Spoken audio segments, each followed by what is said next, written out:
آج عجیب اتفاق ہے کہ 90% سوالوں کا تعلق پی ٹی آئی کی حکومت اور یہ وہ، اس لیے وہ کسی نہ کسی طریقے سے سوال یہی بنتا ہے۔ پہلا سوال یہ ہے، محمد اویس ہیں منڈی بہاؤالدین سے، وہ کہہ رہے ہیں جی مہنگائی، بے روزگاری، ناکام پالیسیز اگلے الیکشن میں ہو سکتا ہے عمران خان کو سیاسی حریف شکست نہ دے سکیں، لیکن مہنگائی اور بے روزگاری سے ستائے ہوئے عوام ضرور شکست کا سبب بنیں گے۔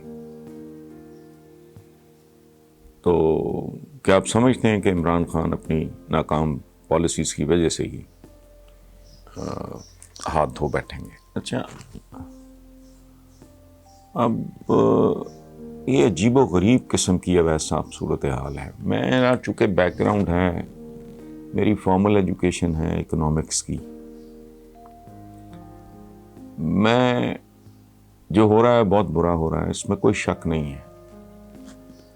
گورننس کی پے در پے ناکامیاں ہیں، اس میں کوئی شک نہیں ہے۔ مہنگائی، غربت، بے روزگاری، بیکاری، یہ سب کچھ اپنے عروج پہ ہے، مس مینجمنٹ اپنے سب کچھ ہے۔ لیکن بنیادی طور پہ میں پہلے بھی عرض کر چکا ہوں، میں اور یہ جانتا ہوں کہ اس بات کا اثر نہیں ہوگا، چونکہ بھوک کی ڈکٹیشن جو ہے وہ ٹالی نہیں جا سکتی۔ اکانومی جو ہے وہ نہ راتوں رات آباد ہوتی ہے نہ برباد ہوتی ہے۔ جس اکانومی الیکشن کے دنوں میں بھی یاد ہوگا آپ میں سے سب کو، نہ صحیح آدھے دوستوں کو یاد ہوگا، میں یہ کہا کرتا تھا، اور میرا خیال ہے کہ 20 بار یہ بات میں نے مثال ہی یہ دی تھی کہ یہ جو لوگ ہیں پیپلز پارٹی، نون لیگ وغیرہ، یہ پاکستان کی اکانومی کے برتن کا پیندہ ہی کھا گئے ہیں۔ سو یہ نہ راتوں رات سنبھلنے والا کام ہے، نہ یہ عجیب و غریب قسم کی، جسے کہتے ہیں نا کہ between the dual and the deep sea والی صورتحال ہے۔ راتوں رات تو معجزہ نہیں ہو سکتا۔ اوپر سے گورننس کا بھی طریقہ کار، ظاہر ہے میچور لوگوں کی ٹیم ہے جن کا کوئی ایکسپوئر، کوئی تجربہ نہیں تھا، یہ راتوں رات سنبھلنے والا کام ہے ہی نہیں۔ دوسری طرف اس ملک کی اشرافیہ نے عوام کو چونکہ تعلیم سے محروم رکھا ہے، اور جہالت مجبوری بھی ہے، ریالٹی بھی ہے، یہ وہ بیونڈ میدے کے ذریعے سوچتے ہیں لوگ اکثریت۔ تو جو بات آپ کر رہے ہیں کہ عوام شکست کا، تو ظاہر ہے ان کا وہ تو لمبا چوڑا حساب کتاب نہیں۔ کسی بھی حکومت کی پرفارمنس کے بارے میں ہم جیسے ملکوں کے عوام جو ہیں وہ کسی بندے کی نہیں سنتے، وہ اپنے چولہے اور چولہے پہ دھری خالی ہنڈیا کی سنتے ہیں۔ سو جو آپ کہہ رہے ہیں، زیادہ تر امکانات اسی بات کے ہیں، خدشہ بھی اسی بات کا ہے، اور موجوں کا تو زمانہ نہیں ہے۔ اس لیے بڑا ریلکٹنٹلی میں آپ کے ساتھ ایگری کرنے پہ مجبور ہوں، اور کوئی دوسری صورت نہیں ہے۔ اچھا، اب اگلا سوال ہے عاصم منصور صاحب ہیں کراچی سے، اب وہ بھی یہی سوال ہے بیسیکلی جو محمد اویس صاحب کا تھا۔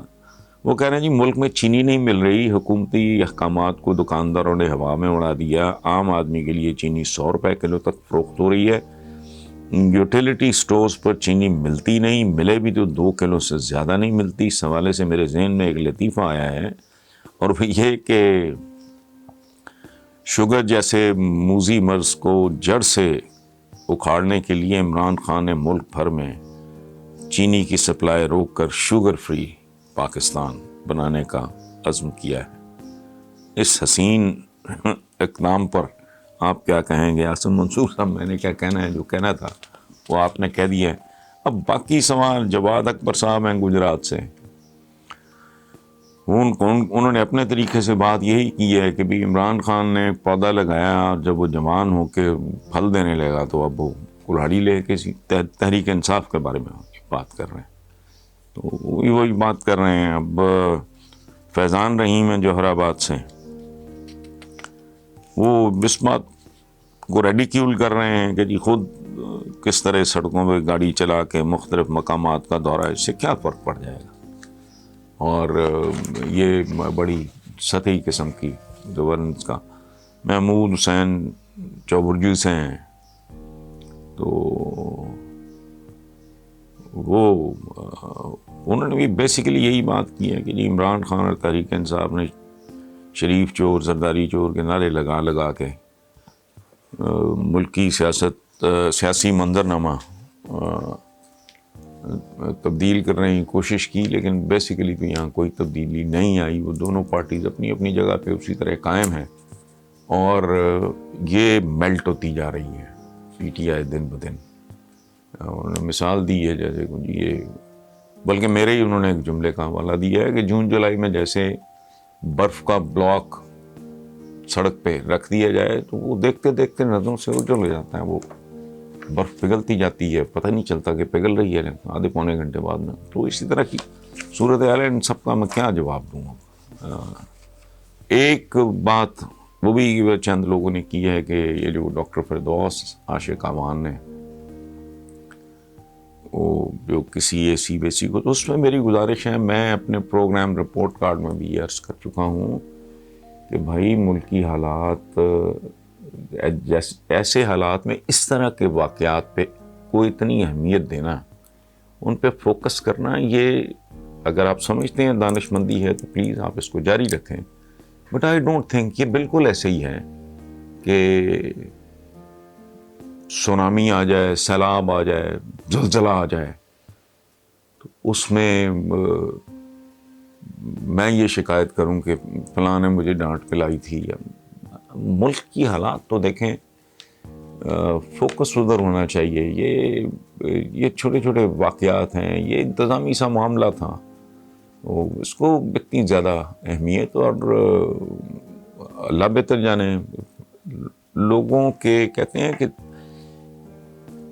one should step into other person's shoes۔ پتہ نہیں وہ فردوس عاشق اعوان ہیں، ان کو روزہ لگا ہوا ہوگا یا واقعی دیکھ کے اریٹیٹ ہو گئی ہوں گی، اگر وہ ڈانٹ لیا چھوٹی بہنوں کی طرح تو یہ ایشو نہیں۔ ہمارے معاشرے میں اتنی مصائب کی اور مسائل کی اور بھیانک مسائل کی اتنی لمبی فہرست ہے کہ سچی بات ہے مجھے اس طرح کا ایشو جو ہے نا اٹریکٹ ہی نہیں کرتا۔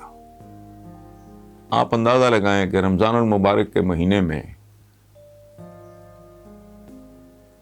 ایک عجیب و غریب سی صورتحال ہے، اسی طرح خبریں آ رہی ہیں بچوں کے ساتھ زیادتی کی، 2 سال کا بچہ، 4 سال کی بچی اس مہینے میں بھی۔ تو ہمارے سوچنے کے لیے اور بہت کچھ ہے۔ یہ بالکل ٹیل اینڈ پہ جب آپ سارے معاملات سنبھال لیں، اپنی کوئی اقتصادیات بہتر کر لیں، اخلاقیات بہتر کر لیں، آپ کا کوئی شرح خواندگی، آپ کی لٹریسی ریٹ آپ کا بہتر ہو جائے، پھر ہے یہ تو ناز نخرے اس طرح کے، یہ اس لیول کا کھیل مجھے تو خیر ذاتی طور پہ یہ کوئی قابل ذکر بات لگتی نہیں۔ جتنے موضوع اتنے ماتم۔ اس ملک کا ہر شہری کیسی کیسی جھوٹ اور کیسا کیسا جھوٹ بھگت چکا ہے اور بھگت رہا ہے۔ اللمان الحفیظ، رب ہی جانتا ہے کہ کب تک یہ سارے عذاب اور کذاب عوام کو بھگتنا ہوں گے جن کی زندگیوں کے 2 ہی عنوان ہیں، اول فکر معاش، دوم روٹی کی تلاش۔ انسانیت کی اس سے زیادہ تذلیل ممکن ہی نہیں ہے کہ انسان کی ساری زندگی 2 وقت کی روٹی کی تلاش کی بھینٹ چڑھ جائے۔ تقریباً سبھی کچھ فیک اور فراڈ ہے۔ گزشتہ رات بارش ہوئی، سارا برقی نظام چند بوندوں کی مار ثابت ہوا۔ یو پی ایس کے سہارے مدھم روشنی میں کالم لکھنے بیٹھا ہوں، جنریٹر بھی میری طرح بوڑھا ہو گیا ہے، اتنا شور مچاتا ہے کہ سلسلہ کالم بھی ٹوٹ جاتا ہے، اس لیے بند کروا دیا۔ کل ایک خوشخبری سنی، طبیعت صحرا صحرا ہو گئی۔ حالانکہ محاورہ باغ باغ ہونا ہے، لیکن اصل محاورہ یہ ہے اجڑے باغاں دے گلڑ پٹواری، لیکن یہ تو وہ باغ ہے جو کبھی ہرا بھرا ہوا ہی نہیں۔ یہاں پھول نہیں ببول کھلتے رہے، تتلیاں نہیں مردار خور گرد منڈلاتے رہے، جگنو نہیں اس ملک میں صرف جگے ہی جگے چمکے، مالیوں کے نام پر نالیوں کے کیڑے۔ لیکن چھوڑیں اور خوشخبری کی طرف چلیں کہ میرا ایک فیورٹ ادارہ پنجاب فوڈ اتھارٹی بھی الماس بومی کے نقش قدم پہ چل نکلا ہے۔ یہ کام شہباز شریف نے کیا تھا، جس کی پرفارمنس دیکھ کر میں نہال ہو گیا اور دل کھول کر داد دی، شاباش دی، کیونکہ امید پیدا ہوئی تھی کہ شہریوں کو خوراک میں ملاوٹ اور غلاظت سے بچنے کے امکانات روشن دکھائی دے رہے ہیں۔ نور الامین مینگل سے لے کر کیپٹن عثمان تک جیسے افسران پنجاب فوڈ اتھارٹی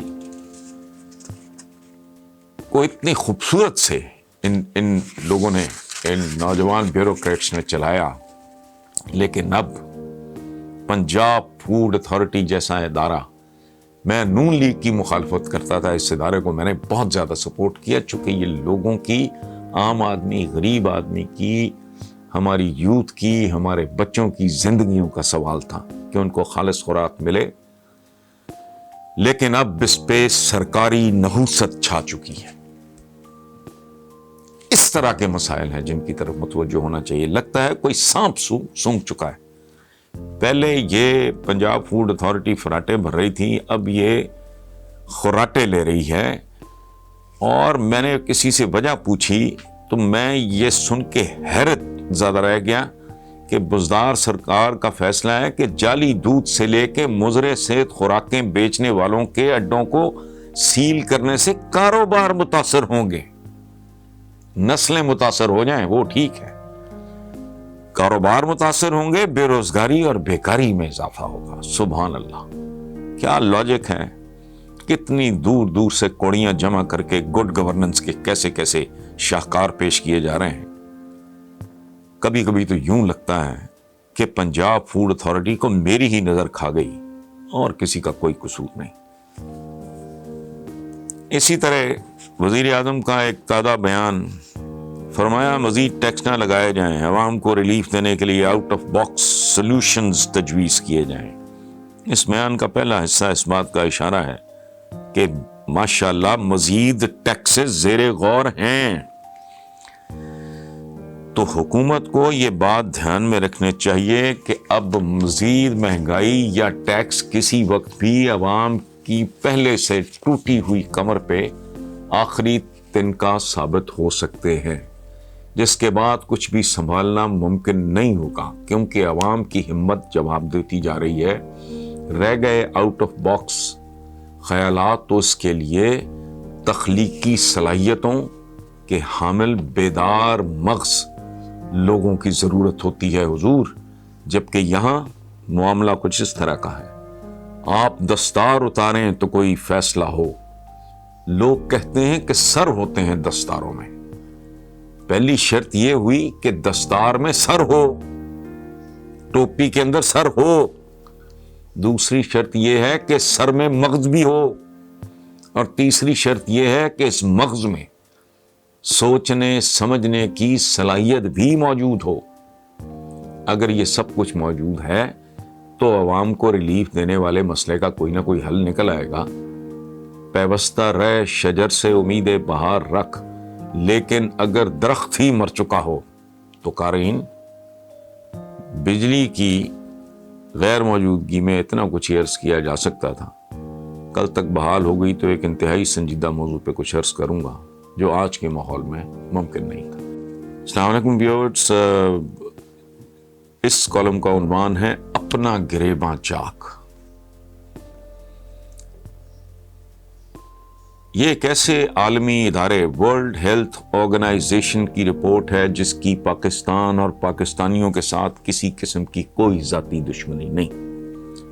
یہ رپورٹ بین الاقوامی برادری کو بتاتی ہے کہ اس اسلامی جمہوریہ پاکستان میں روزانہ 20 کروڑ لیٹر سے زیادہ ملاوٹ شدہ دودھ فروخت ہوتا ہے، جس کے نتیجے میں ملک کی 87% آبادی کو کینسر کا خطرہ ہے۔ ایک لفظ میں نے اپنی طرف سے ایڈ نہیں کیا۔ اب سوچنے کی بات یہ ہے کہ یہ رپورٹ انگریزی زبان میں شائع ہوئی، پیش ہوئی، جس سے تقریباً ساری دنیا کو ہماری اصل اوقات کا علم ہو چکا ہوگا۔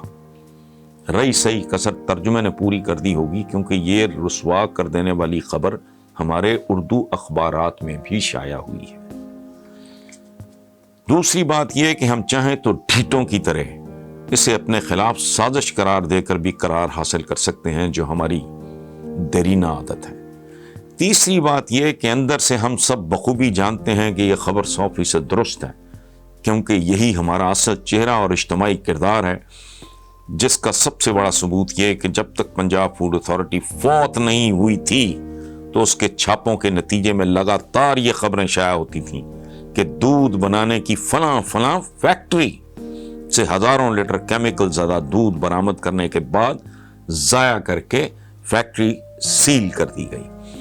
چوتھی بات یہ کہ اسی خباثت کے نتیجے میں اگر 87% آبادی کینسر کی بھینٹ چڑھ بھی جائے تو خیر ہے، کیونکہ یہ تو فی کس آمدنی میں کئی گنا اضافہ کا سبب بنے گی۔ لیکن میرا مسئلہ کچھ اور ہے، اور ویورز وہ یہ کہ جو بچے بچیاں یہ کیمیکلز والا زہریلا دودھ پی کر جوان ہوں گے، کل کلاں انہی بچے بچیوں کی شادیاں ہوں گی تو ظاہر ہے ان کے ہاں اولادیں بھی جنم لیں گی، کیونکہ ذرا نم ہو تو یہ مٹی بڑی زرخیز ہے ساقی۔ اصل سوال یہ ہے کہ یہ اولادیں جسمانی اور ذہنی طور پہ کتنی صحت مند ہوں گی۔ یہ ایک بھیانک سوال ہے جس کا نتیجہ اتنا بھیانک ہوگا جس کا تصور بھی ممکن نہیں، لیکن جو احمق اپنی ناک سے آگے نہیں دیکھ سکتے وہ اگلی نسلیں کیسے دیکھ سکتے ہیں۔ پانچویں بات یہ کہ اسلام کے اس قلعے اور اکلوتی ایٹمی اسلامی طاقت کے بارے میں یہ خبر دنیا میں جس کسی نے بھی پڑھی ہوگی اس نے اسلام، پاکستان اور پاکستانیوں کے بارے میں کیا سوچا ہوگا۔ 22 کروڑ کی آبادی کے ملک میں 20 کروڑ لیٹر سے زیادہ کیمیکل زدہ دودھ۔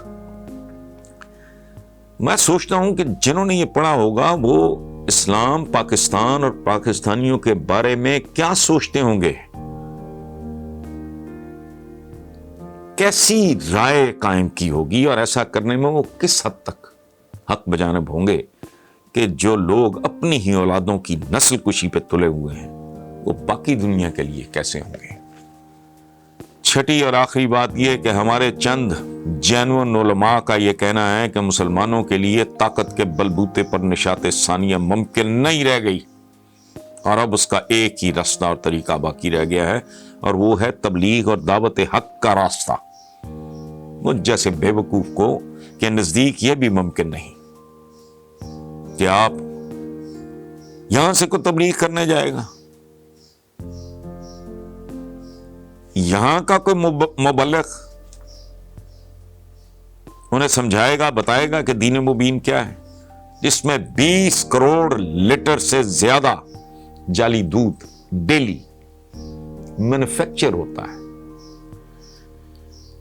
تو عرض صرف اتنی ہے کہ طاقت کے بلبوتے پہ تو آپ نشاط ثانیہ کا سوچیں بھی نہیں، صرف اور صرف ہمارا کردار، ہمارے کرتوت، ہمارے اعمال ہی شاید کام آ سکیں۔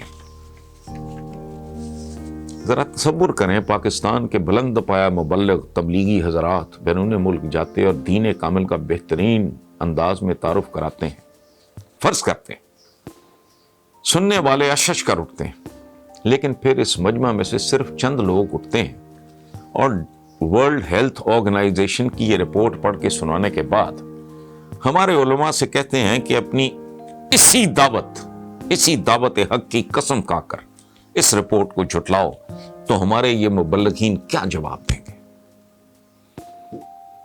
فرض کریں اس کے بعد کوئی اور سازشی اٹھ کے بھرے مجمع میں یہ پوچھتا ہے کہ جو کچھ آپ نے بتایا بہت اعلیٰ، بہت عمدہ ہے، لیکن وہ ملک بتائیں جہاں یہ سب کچھ پریکٹس بھی ہو رہا ہو۔ تو ویورز مجھے سمجھائیں ہمارے مبلغین اور صالحین اس بات کا کیا جواب دیں گے؟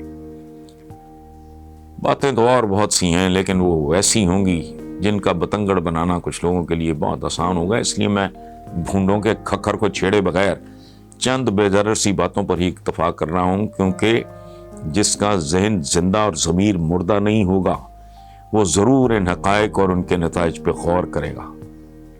آخری بات یہ کہ مجھے اپنا وہ بچپن اور لڑکپن یاد آتا ہے جب یہ بات زبان زدِ عام تھی کہ دودھ تو اللہ کا نور ہوتا ہے، جس میں پانی کی ملاوٹ کرنے والا بھی جہنمی ہے۔